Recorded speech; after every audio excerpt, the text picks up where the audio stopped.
दिल्ली में बहादुर शाह जफर स्थित मुख्यालय पर छापा मारा और खबरों के मुताबिक और भी जगहों पर एनफोर्समेंट डायरेक्टरेट जो एजेंसी भारत सरकार की है वो छापे मार रही है। मुझे ऐसा लगता है कि भारत के इतिहास में राजनीतिक प्रतिशोध और राजनीतिक बदले की भावना से ग्रसित होकर इस तरह का कुत्सित काम शायद ही किसी सरकार ने किया हो जो आज मोदी सरकार कर रही है। ऐसी मिसाल दूसरी कोई नहीं है। आपकी जानकारी के तौर पर यह बताना जरूरी है कि ये दो कंपनियां यंग इंडिया और एजेएल, यंग इंडिया एक सेक्शन 25 की कंपनी है जो नॉट फॉर प्रॉफिट के लिए बनी है। वहां पर प्रॉफिट की कोई गुंजाइश ही नहीं है। उसके डायरेक्टर्स को ना रेम्यूनरेशन मिल सकता है, ना प्रॉफिट मिल सकता है, ना डिविडेंड मिल सकता है, वहां से कोई भी बेनिफिट नहीं मिल सकता है। एजेएल एक पब्लिक इंटरेस्ट में आने वाला न्यूज़पेपर है, कमर्शियल ऑर्गेनाइजेशन जिस तरह का बीजेपी पेंट कर रही है नहीं है। ये दोनों कंपनीज के रिकॉर्डेड ट्रांजैक्शंस आरओसी पर भी अवेलेबल है और तमामों जगहों पर भारत सरकार के पास अवेलेबल है। इनके टैक्स रिटर्न्स, इनके आरओसी के डॉक्यूमेंट्स।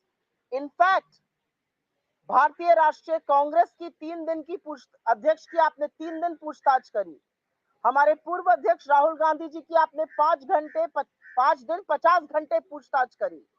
तो या तो ईडी बिल्कुल नाकारा है या सत्य सिर्फ एक है कि एनफोर्समेंट डायरेक्टरेट भाजपा का इलेक्शन डिपार्टमेंट बन चुका है।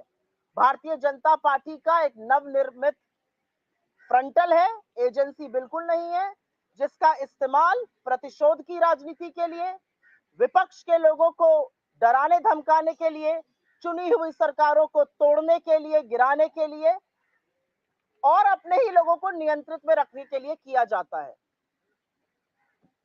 लेकिन असलियत एक और भी है कि इस देश का असल मुद्दा महंगाई और बेरोजगारी है। और आप कुछ भी कर लीजिए, आप कितने भी पाबंदी लगाइए, आप कितने भी छापे मारिए, हम उन दो मुद्दों से देश का, जनता का ध्यान भटकने नहीं देंगे। चाहे संसद में हो और चाहे सड़क पे हो, चाहे प्रधानमंत्री का आवास घेरने की बात हो जो 5 तारीख को हम करेंगे, या राष्ट्रपति आवास पर वॉक टू राष्ट्रपति भवन पर चलने की बात हो। मुद्दे इस देश के बेरोजगारी और कमर तोड़ महंगाई है और उससे हम ध्यान बिल्कुल नहीं भटकने देंगे।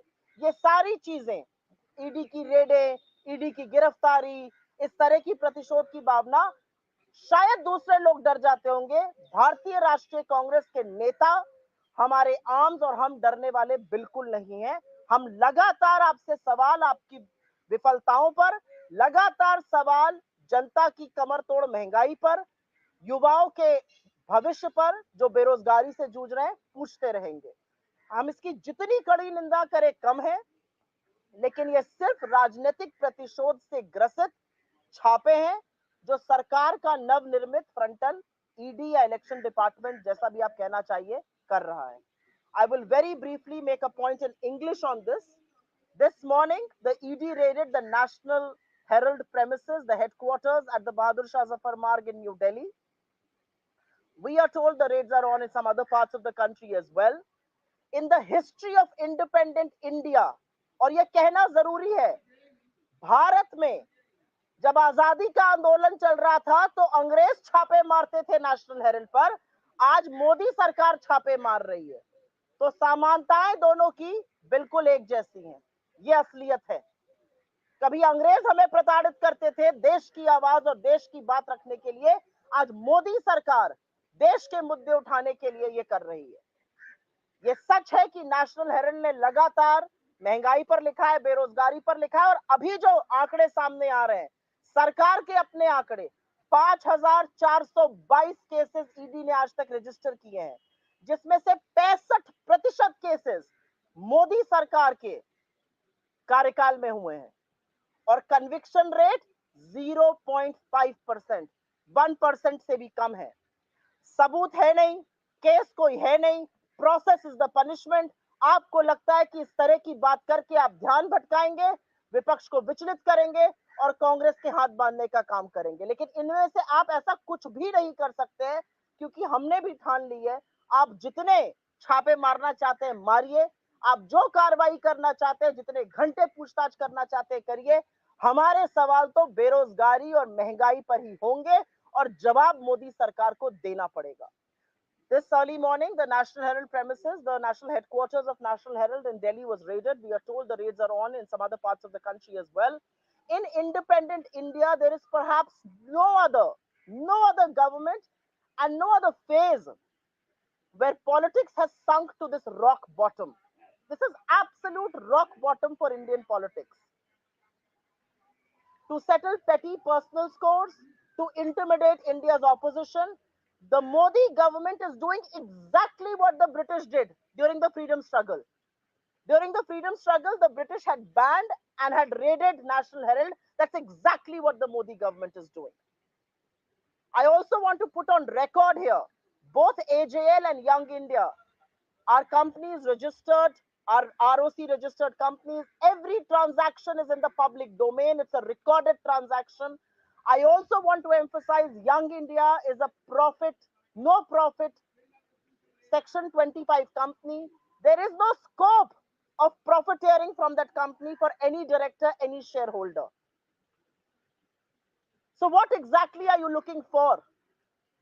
AJL, on the other hand, is a public interest newspaper. It's not a commercial organization. Every transaction is in the public domain. You have questioned the Congress president for 3 days. You have questioned the Congress ex-president for 50 hours. Either the ED is completely incompetent and has not been able to gather enough, or the ED has actually become the election department of the BJP. And that seems to be exactly what the ED has reduced itself to. From being an independent agency of the government of India, it has become a frontal department, an election department of the ED, which is used to intimidate opposition, which is used to settle political scores, which is used to intimidate their own who could speak against them, and which is vehemently used to topple democratically elected governments. But the reality of the day is that there are only two issues that matter in this country: price rise and unemployment. And no matter how hard you try, no matter what you do, we will continue to raise the relevant issues of price rise and unemployment, irrespective of how many raids do you want to unleash against us, irrespective of the questioning, irrespective of your intimidation. There may be some people who may be intimidated by what your agencies can do. The Indian National Congress is certainly not one of those.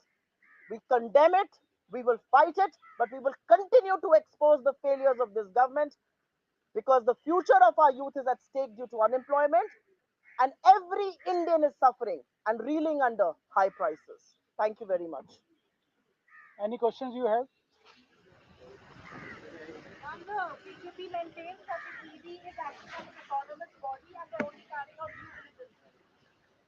The ED's track record put out by the Government of India in Parliament speaks for itself. 5,422 cases registered till date. 65% of those cases registered under the Modi government the last 8 years. The conviction rate is 0.5%, half a percentage point, which essentially tells you that you shoot and scoot, you lodge cases, you make process the punishment, you try and intimidate the opposition, you try and deflect attention from the real issues of the day. And that's what the ED is doing. What role does ED play in democratically elected governments being toppled by the BJP? Anybody who wants to speak against the BJP today, wants to expose this government's failures, will be meted out with either an ED or a CBI or an income tax rate. I also want to